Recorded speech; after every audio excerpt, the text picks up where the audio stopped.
Okay, in this video, I want to have a little look at parallel parking. Now, in my experience, I think this is the manoeuvre that most people fear or dread the most, and they would least like to get on their Part 2 driving test. In practice, though, as we will see, if you try not to overcomplicate it and you just break it down into sort of 3 little bite-sized chunks, you should find it pretty straightforward. And hopefully I'm going to give you some guidance that you'll find nice and easy to follow. So to begin with, on your driving test, it's likely if the examiner wants you to do a parallel park, you'll be taken to a fairly quiet road where you don't tend to get too much traffic coming up and down, because at the end of the day, you are on test. It's an exercise, if you like, and they don't want to be a nuisance unnecessarily to other road users. So you'll get a situation that's sort of similar to what we can see out the front windscreen now. They'll pull you over to a stop. They'll probably just tell you quite precisely where they would like you to stop, and then they'll explain to you that when you're ready, they would like you to move the car away, stop next to the vehicle that's directly in front of you, and then reverse the car into a parking space using approximately 1.5 car lengths with the space to manoeuvre your car into, and stop close and parallel to the curb, right, the parallel park. Now that's what we've got here. Between the front of that Mazda, the silver Mazda that's in front of us, and the beginning of the double yellow lines, that's probably around about 1.5 cars worth of space that I'll have to reverse the car into. Maybe a little bit closer to 2 car spaces, but sort of there or thereabouts. At the end of the day, they're not going to get a tape measure out and mark it out for you. Yeah, so within reason, you do have a little bit of wiggle room, okay? Now, as I say, a lot of instructors and trainers, I think, way overcomplicate this. They throw in lots of technical but unnecessary detail that just can make the whole thing seem really complicated, like you've got masses to remember, and in reality it simply isn't the case. Okay, so what I'm going to do is break it down into 3 chunks, and I'm going to talk you through these chunks sort of step by step, and then we'll have a little review of them afterwards. Okay, so as with all parking manoeuvres, safety first and foremost, so always checking your surroundings before you get the car moving. And every point, if you stop the vehicle, then check all around and keep checking as you're completing the exercise. Okay, so checking all around, checking my blind spot. I will put a signal on because there is a pedestrian further up the road, it might be useful to them. Okay, and then I'm going to stop next to the vehicle, the target vehicle if you like, that I'm then going to reverse behind. Okay, so I just want to get next to it, just so I can see what's around the other side of the vehicle, no kids playing or anything. You don't need to be a set distance away. You know, obviously consider the width of the road that you're manoeuvring the car into. If it's a very narrow road, you might need to be a bit tighter up than I am at the moment. But again, checking all around, making sure it's safe. I'm in reverse, so anybody coming up from behind will see my reversing lights on, and hopefully they'll hold back. Nobody manoeuvring anywhere near me, either on the road surface, nobody walking on the pavements. And now I'm going to start to angle the car back in by steering to the left until I'm around about a 40 to 45 degree angle-ish. Or if you want to think about it, on the clock face, or 2 o'clock, 10 minutes, or pizza slice, that type of thing. And then when I can see them at that angle, I'm going to stop. Check all around. And now I'm going to straighten my front wheels back up. So if you like, I'm fixing the angle. Okay, now what I do, just for demonstration purposes, I just angle my door mirror down slightly. And what you'll see now in the left-hand door mirror is a triangle of tarmac. Okay, and as I go back in a straight line, but as an angle, that gets smaller and smaller and smaller and smaller, and then it pretty much disappears. Now I've got a reversing camera, so I've also got a point I can use on my camera, and at that moment now all I want to do is full lock to the right, checking all around, and just let the front of the car pivot in. And then as soon as I can see the front is fully in and I'm lined up and parallel with the curb, then I just simply straighten my front wheels up, handbrake on, into neutral. I can see I've got a nice tiny little gap between me and the curb, and I can see I'm parallel with it. Job done. Okay. So let me just highlight a few things to you there as I do it again.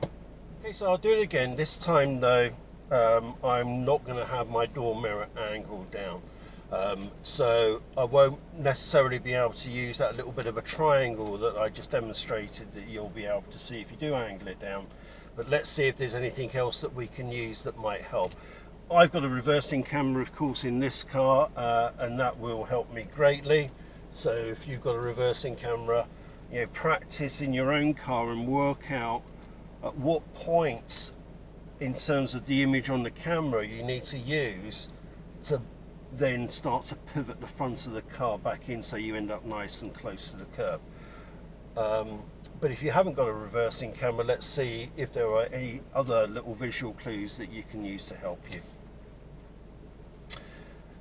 Okay, so checking all around, making sure it's safe.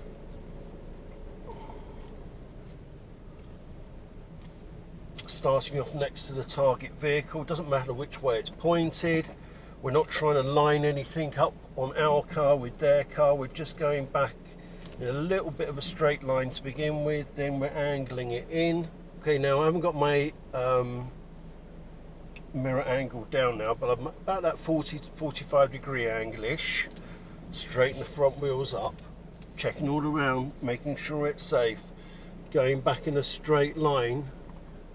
Now if I lean up in my seat, I can see my door handle on my passenger door is now just over the top edge of the curb. So now I can start to swing the front of the car in, and then just watch the front of the car come in until I'm nice and close and parallel with the curb, pointed directly at the vehicle in front of me. Stop, straighten my front wheels up, handbrake neutral, job done. Now, because we went back slightly first before we started to angle the car in, what that's done is now given me a little bit of wiggle room in terms of the space in front of me if I needed to use it. So say I had come back, but just as I was completing the maneuver and wanting to bring the front of the car in, I just bumped the curb very, very gently with my back wheels. Okay. At that point, hopefully you're going to realise you can't go back any further, otherwise the back wheel's going to start to go up on the curb, and that's definitely going to cause you to fail your test. You're not going to fail it if you just bump the curb very, very gently, and depending on how gently you bump it, you may not even pick up a driving fall. Okay, but if you recognise you can't go back any further, but the front of the car, let's just put it into first to begin with, you notice now the front of the car is just sticking out a little bit. Again, you definitely wouldn't want to leave it like this, okay, because you're not tucked in properly, and in terms of any other vehicles coming up and down this road, the way that your car is angled might be confusing to them, and if it's a very narrow road could cause an obstruction as well. So we definitely want to bring the front in, and we've got a little bit of space to play with to help us do that. So all you do in these situations is just get into first, bit of rapid sort of full lock steering to the left, rapid steering back to the right. The car's barely moved any distance forward, but now we're completely tucked in. Okay, similarly, by allowing yourself a little bit of wiggle room in front,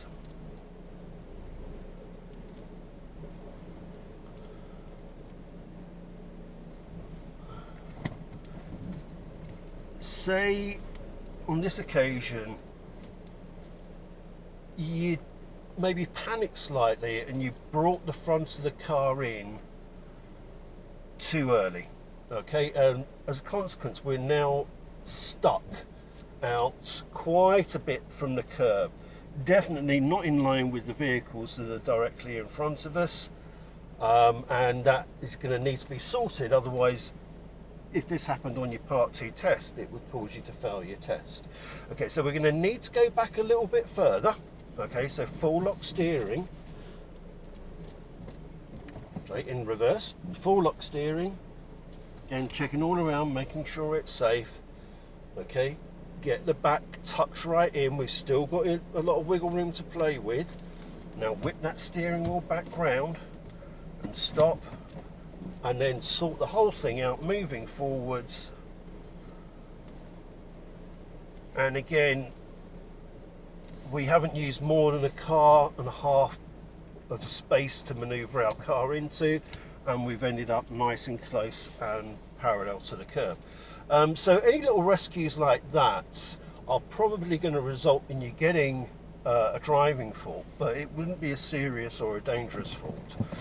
So to be avoided if possible, but as I say, when carrying out this exercise, if you do give yourself a little bit of room for manoeuvre in front of you after you've brought the back of the car in and brought the front in as well, then you've got enough space to sort it out. If you try to reverse full lock or one full turn steering without going back in a straight line a little bit first, then it's likely that you're not going to have that space in front of you to play with if it's needed.